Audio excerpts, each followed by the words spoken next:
This video is like reflections on my Colombia trip. A few days now I've been back. So I wanted to sort of capture what was so special about it and why I went and what my takeaways are. And a lot of people, there's lots of conversation about plant medicine and psychedelics and ayahuasca, or going the other side of the world to do ayahuasca. And I'll talk about that in a minute, but the main thing I got, the foundation underneath all of it, is an immersion into indigenous wisdom from South America. A total immersion in indigenous wisdom. So I spent 2 weeks with this beautiful man, a 70-year-old shaman, and his family. And we had lectures, and I got to deeply understand how they understand life, how they understand the cosmos, how they understand consciousness, how they understand nature. And that's the key thing that I got out of this, is that they see that everything is alive and that everything is conscious. Everything from the plant behind me is conscious, to the books, to the shelf, to the living. So beings that are living and that are inanimate, there is life and consciousness in them.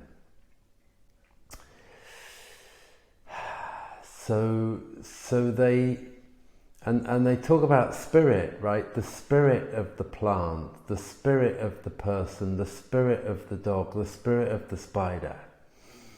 There's the great spirit, which is wider consciousness, and then there is the spirit of each of these beings. And they have such a sacred understanding of that everything is conscious and everything is perceiving, that they treat everything sacredly, like a living being, like a living human being. And with that comes a really deep respect, a deep respect for life and deep respect for everything in life. They see the earth as this living being. The whole thing's a living being, and it's all flowing and it's all interconnected, and it's all vital that it's healthy. And they really get that at a deep level. So the number one thing that I've got is just this immersion into indigenous wisdom. And I'm like, there's indigenous wisdom. There's ancient wisdom all over the place. Buddhism, Taoism. There's this amazing wisdom that we have forgotten, if we ever knew, because we're so busy caught up in our running around in our commercial, capital, material world.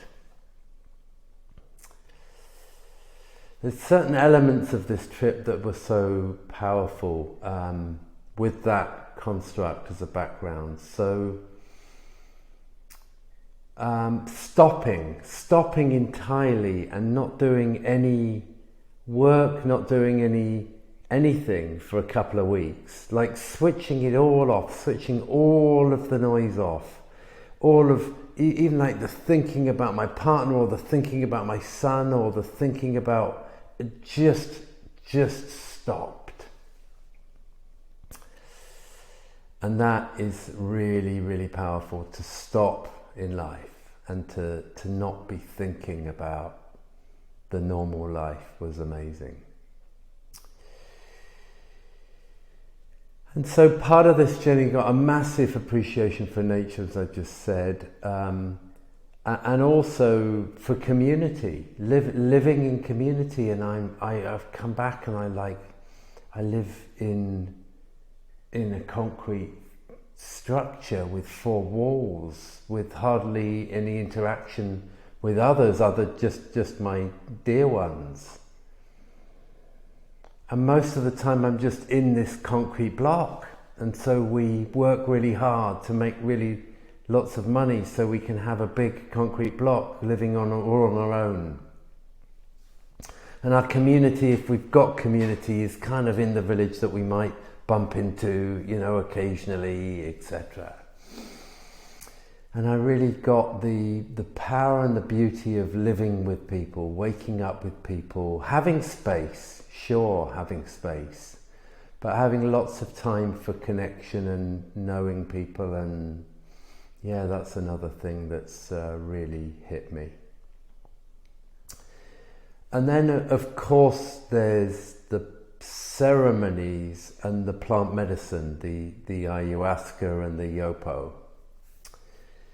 And I've been on a journey taking plant medicine for a while, and what this has done is it's helped me realize the importance of it in waking us up, the importance of it in letting go of trauma or stress, letting go of stuff, but also the incredible power of it to send me into a spiritual state, to connect me with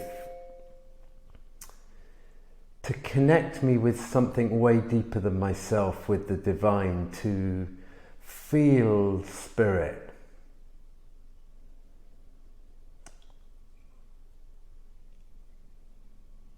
Yeah, just profound. I'm just taking myself back to the ayahuasca ceremony, where we would be, starting at 8 p.m. and finishing at 4:30. So like 8.5 hours of just being, altered states. The mind stops and slows down, and there's this incredible space for timelessness, timeless being. So my shifting around the plant medicine it's not just something to do for, it's not a recreational thing. It's a deep and powerful time and space for ceremony, and for doing it in a way that's going to shift my own consciousness and have me connect to the deeper intelligence in life.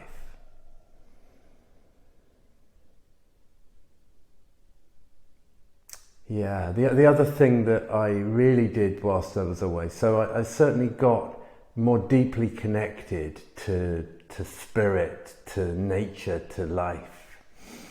But I also got the profound opportunity to look at myself.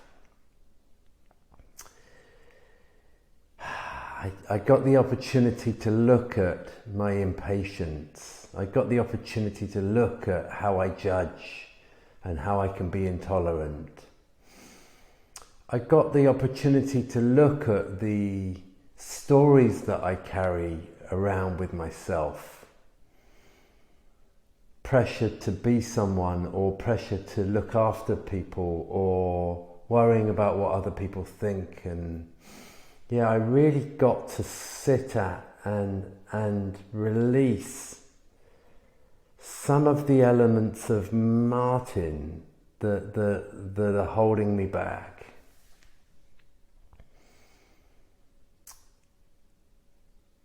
Yeah, so what am I going to do with this? What am I going to do with all this? Well,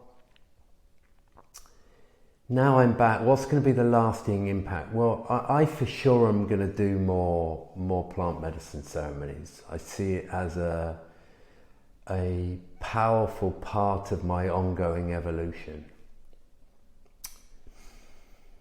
I for sure am going to spend more time in nature. Yeah, absolutely.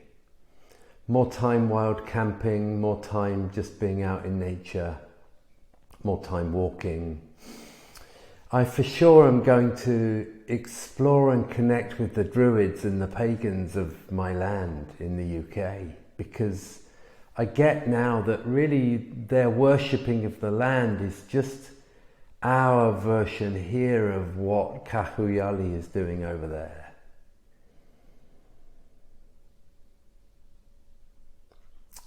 So there's to name a few things, and I for sure at some point am gonna live more in nature and live more connected. I'm gonna look for more community.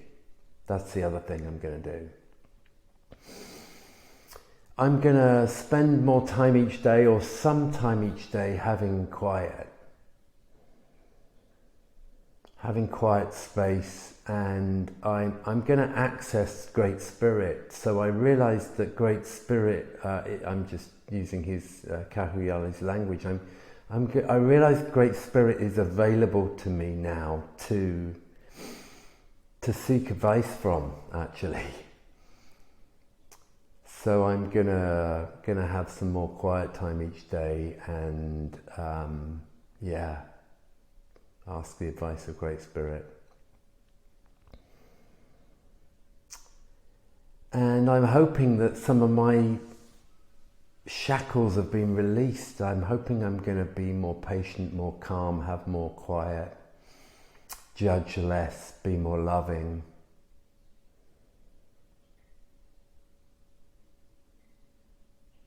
Thank you for listening. There's a couple of further points I want to make just to close this. So I just wanted to share what impact this has had on my relationship to the climate crisis. I think before I went, for a few years now, I've been feeling stuck, resigned, anxious about our future, stuck and unhappy about the lack of government intervention. So quite a negative, stuck feeling around it. And that's shifted. It's shifted. I think there's several elements to that. One is, I think there's a deeper acceptance that I have for the level of consciousness that the world is at. It is where it is, and perhaps it's supposed to be at this point in time. And consciousness is shifting and evolving at the speed that it does.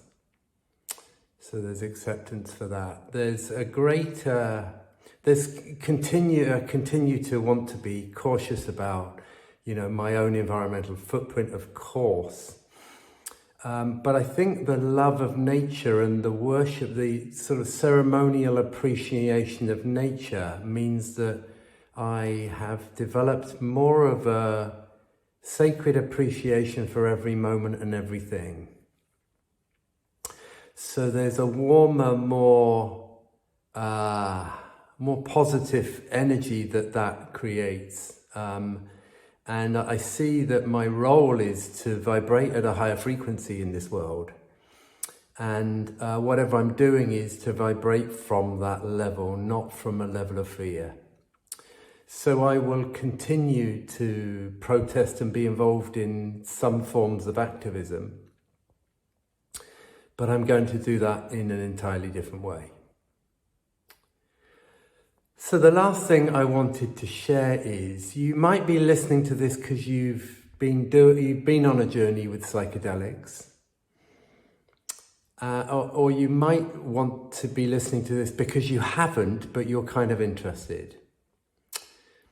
If you haven't and you're kind of interested, I would really encourage you to explore plant medicines, psilocybin, ayahuasca, yopo, and others. My advice to you would be that it really is an opportunity for you to transform and shift how you see the world, how you think, how you feel. Yeah, there's huge benefits available in the space and the exploration of anything psychological or spiritual. The only thing I'd say is make sure you do it in a safe container where you feel like you're being looked after and you trust the people that you're doing it with. If you have been experimenting already with plant medicine and you're listening to this, my experience has gone through the roof in doing it in such a sacred way with such a depth of indigenous wisdom.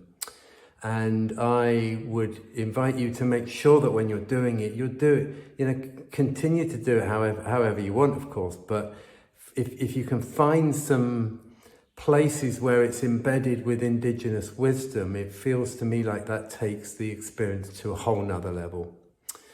And if you're interested, I am going to now be taking some groups, some leadership groups, to Colombia. So if you're interested in what I've been sharing, then, please do reach out to me. We'd love to talk anyway, and can talk to you about what my plans are for retreats with Kahuyali.